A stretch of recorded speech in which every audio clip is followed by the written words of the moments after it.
Remarkable work, Knight. The signal interceptor appears to be complete. Are you ready to put it to the test? Absolutely. I'm ready to go. Your confidence is an inspiration to us all. That being said, this is the first time we've attempted to directly adapt Institute technology. When we throw that switch, we don't know exactly what's gonna happen. God willing, you'll end up inside the Institute, and the mission can continue. Nothing's gonna stop me when I'm so close to the answers I'm looking for. Eager to get inside, huh? Good.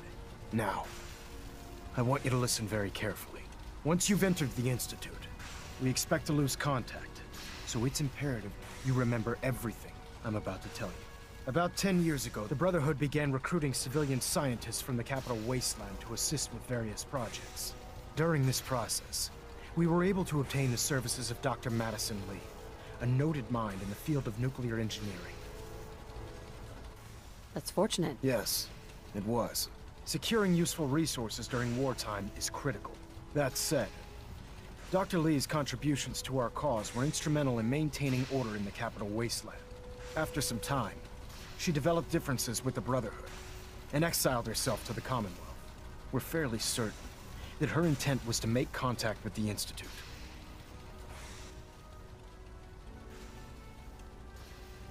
I'm surprised that the Brotherhood let her go. Had I been in command, I wouldn't have allowed it to happen. She was a valuable asset. Your mission is simple. Once you're inside the Institute, we want you to track down Dr. Lee's whereabouts.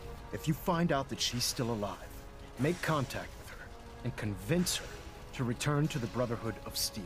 There's a special project we're working on, and it needs her attention. What's this project that needs her attention? Sorry, that information is classified. I'm sure you understand. Listen to me, Knight. I'm well aware that you're risking your life going into the Institute blind. Just keep your mind on the mission, and don't let anything they say sway you from your duty. Good luck.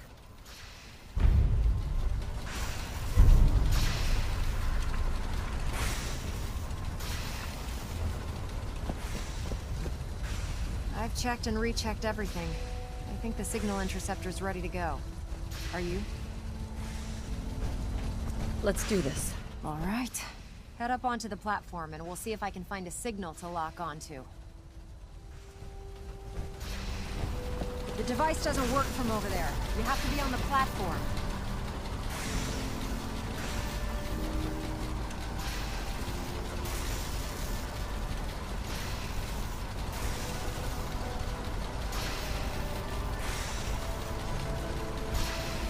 Let's see. Relays dialed in. Beam emitters warmed up.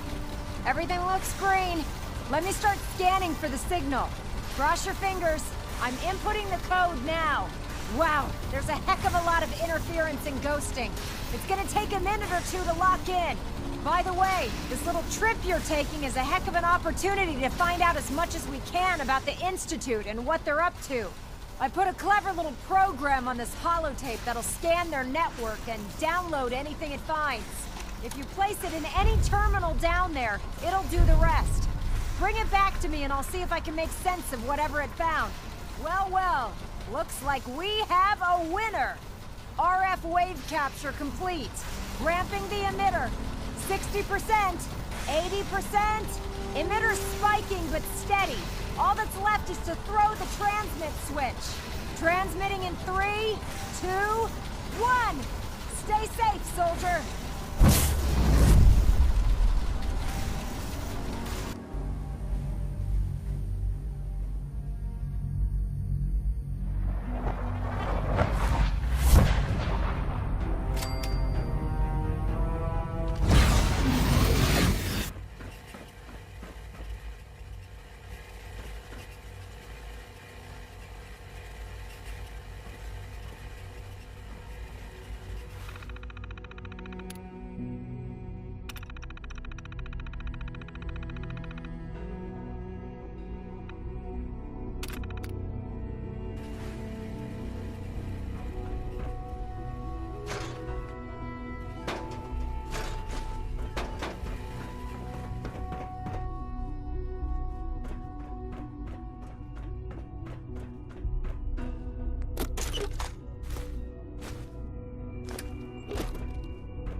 I wondered if you might make it here.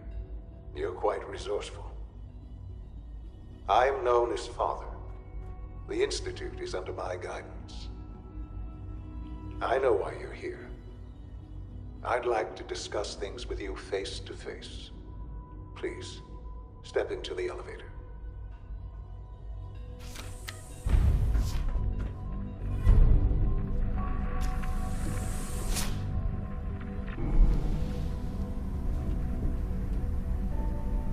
I can only imagine what you've heard, what you think of us.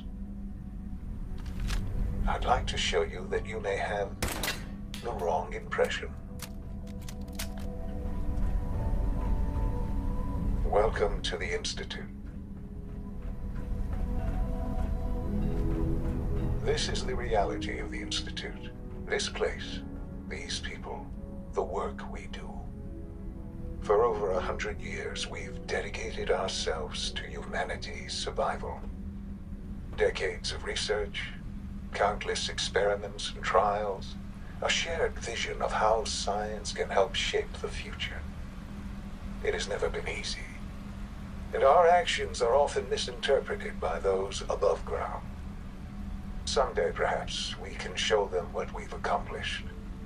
But for now, we must remain underground. There's too much at stake here to risk it all. As you've seen, things above are unstable. I'd like to talk to you about what we can do for everyone. But that can wait.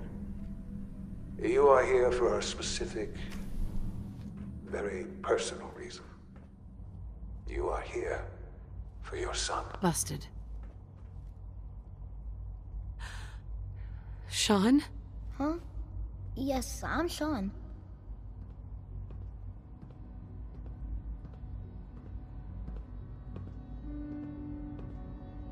Sean.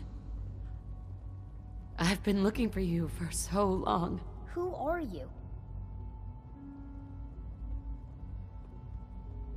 Sean, it's me.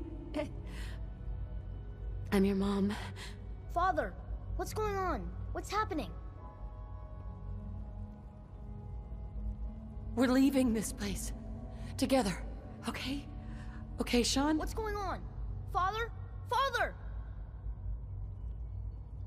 Sean! I don't know you. Go away. Open the door. Father! Father, help me! There's someone here, help me! Sean, please. Calm down. I'll get you out of there. Father? Father, help me! She's trying to take me! Father? Father, help me! Sean. Fascinating, but disappointing. The child's responses were not at all what I anticipated. He's a prototype, you understand. We're only just now beginning to explore the effects of extreme emotional stimuli. Please try and keep an open mind. I recognize that you are emotional, and that your journey here has been fraught with challenges. Let's start anew. I am Father. Welcome to the Institute. I could kill you. Right here. Right now. Yes. Yes, you could. And I would be powerless to stop you.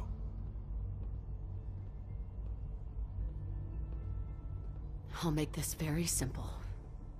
Where is my son? He's here, in the Institute. Closer than you think. But I need you to realize that this situation is far more complicated than you could have imagined. You have traveled very far, and suffered a great deal to find your son. Well, your tenacity and dedication have been rewarded. It's good to finally meet you, after all this time. It's me. I am Sean. I am your son.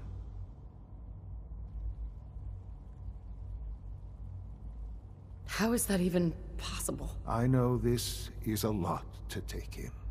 In the vault, You had no concept of the passage of time. You were released from your pod and went searching for the sun. You'd lost. But then you learned that your son was no longer an infant, but a 10-year-old boy. You believed that 10 years had passed. Is it really so hard to accept that it was not 10, but 60 years? That is the reality, and here I am. Raised by the Institute, and now its leader.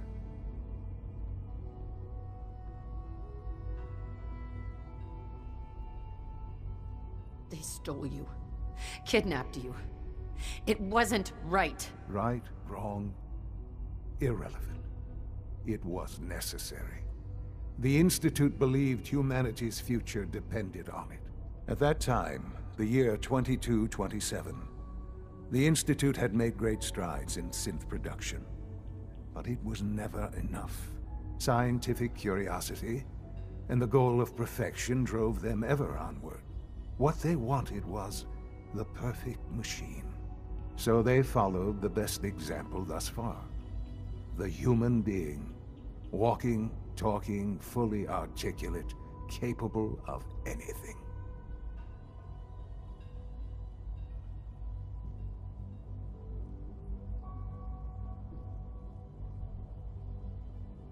So the weird science experiments needed specimens.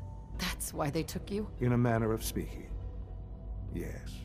The Institute endeavored to create synthetic organics. The most logical starting point, of course, was human DNA. Plenty of that was available, of course. But it had all become corrupted. In this wasteland, radiation affected everyone. Even in their attempts to shield themselves from the world above, members of the Institute had been exposed. Another source was necessary. But then the Institute found me, after discovering records from Vault 111. An infant, frozen in time, protected from the radiation-induced mutations that had crept into every other human cell in the Commonwealth. I was exactly what they needed. And so it was my DNA that became the basis of the synthetic organics used to create every human-like synth you see today. I am their father. Through science, we are family. The synths, me, and you.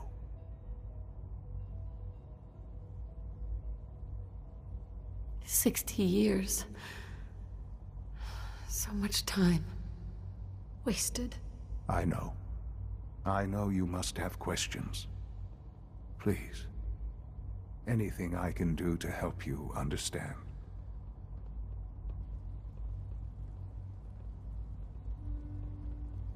Your father.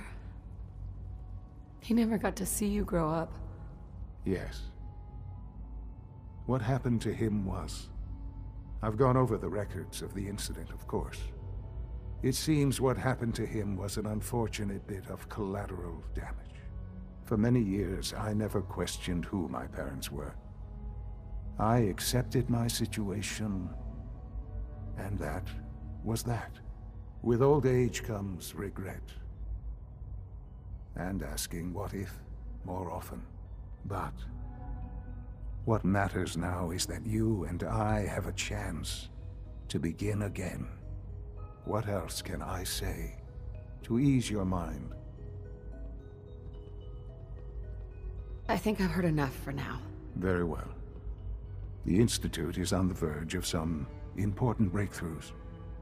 Your presence would be appreciated as we approach them. I've been a part of something amazing here. I've helped to build a life for myself and the people of the Institute.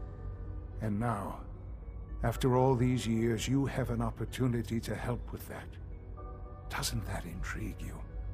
Isn't that what you want? I won't be a part of this. I can't. Why? Because of the reputation of the Institute. The Institute can provide a better life than anything above ground. You've been in the Commonwealth. You've seen what it's like. I assure you that you are better off with us. Your institute has done some horrible things. Yes, well, the world is not what it used to be. What about the people you've aided in order to get here? What atrocities have they committed? The Brotherhood of Steel. They believe they're the only ones fit to control technology and destroy anyone who opposes them. And you would side with them. None have any true claim to nobility in this world. Those days are gone. But we are not the monsters we have been cast at. I simply ask that you give the Institute, me, a chance. A chance to show you what I've been telling you. We really do have humanity's best interest at heart. Will you take that chance? Are you sure you want this? Yes, I am. It would benefit us both to work together. I just don't know. Just give it time. Give the Institute a chance. The Institute is now your home as much as it is mine. Please take some time, get to know it. Meet the people you'll be working with. You'll want to introduce yourself to the division heads. Dr. Fillmore in Facilities, Dr. Ayo in SRB, Dr. Holdren in Bioscience, and finally Dr. Lee in Advanced Systems. They've all been notified of your arrival, of course. Meet them, and then we'll discuss what comes next. Sean, about this synth. You mean the child? It's a fascinating project, really. There are issues to be solved, of course, but we've made remarkable progress.